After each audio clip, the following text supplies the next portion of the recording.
처벌에 대한 두려움, 사회적 낙인에 대한 두려움, 인생이 달린 결정의 순간.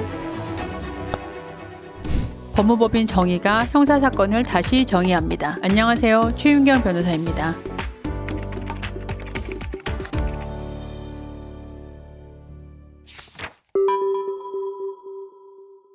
네, 제가 검사 시절에 재직하면서 했던 사건을 몇 가지 소개해 드리려고 합니다. 본 사건은 피의자들이 공범과 허위 세금 계산서 등을 이용해서 금융기관의 기망에 대출금을 편취한 사기 사건입니다.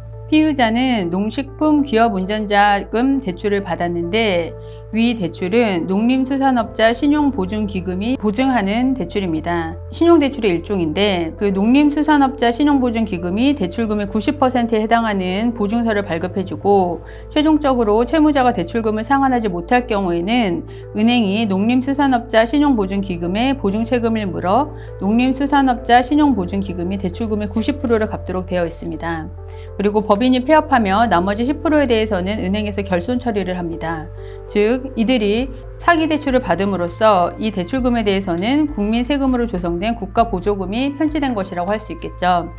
그래서 이들이 2억 원의 대출을 받은 사실을 적발하고 이 과정에서 피의자는 실질적 운용자로서 범죄를 주도하였으며 범죄의 중대성과 피의자의 도주 위험성을 고려해서 구속수사가 필요해서 영장을 청구하였고 구속되었습니다. 이 사건은 피의자가 음주 상태에서 교통사고를 일으켜 피해자를 사망에 이르게 한 중대한 범죄였습니다. 당시 피의자의 혈중 알코올 농도는 0.130%로 면허 취소 수치였습니다. 이 사건은 3차의 사고가 있었습니다. 먼저 피해자가 오토바이 운전자였는데 오토바이를 신호 위반으로 본인의 과실로 차량과 부딪혀서 넘어져 있는 상태였습니다. 이게 1차 사고였는데 그로부터 약 36초 후에 본건 피의자가 피해자를 충격하는 2차 사고가 있습니다. 그로부터 또 3분 36초 후에 제3의 운전자가 운전하는 승용차가 다시 피해자를 들이받아 3차 사고를 일으켰고 결국 같은 날 피해자는 사망에 이르게 되었습니다. 이 피해자가 1차 사고 이후에 곧장 사망을 하였다면 2차 사고는 시체를 친 것이기 때문에 사실 교특치사가 안 될 수도 있는 상황이었거든요. 그래서 이 1차 사고 이후에 피해자가 살아 있었는지 여부가 매우 중요한 쟁점이었습니다. 제 전에 이 사건을 처리했던 검사님은 이 사건을 국가수에 자문을 의뢰해서 사망과 2차 사고의 인과관계를 파악하기 위해서 시한부 기소 중지를 한 상태였습니다.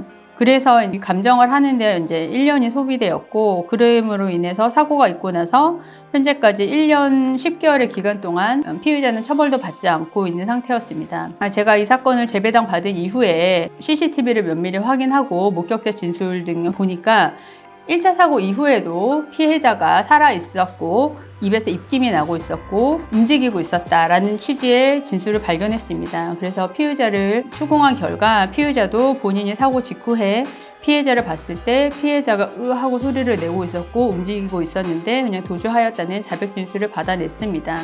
그래서 결론적으로 사건이 일어나고 나서 2년 정도 있다가 이 사건을 기소하게 되었습니다. 그동안의 그 유족들은 매우 큰 비통한 심정을 가지고 살고 있었겠죠. 그래서 이 사건으로 인해서 피의자는 구속되었고 유족으로부터 감사 편지를 받았던 경험이 있습니다.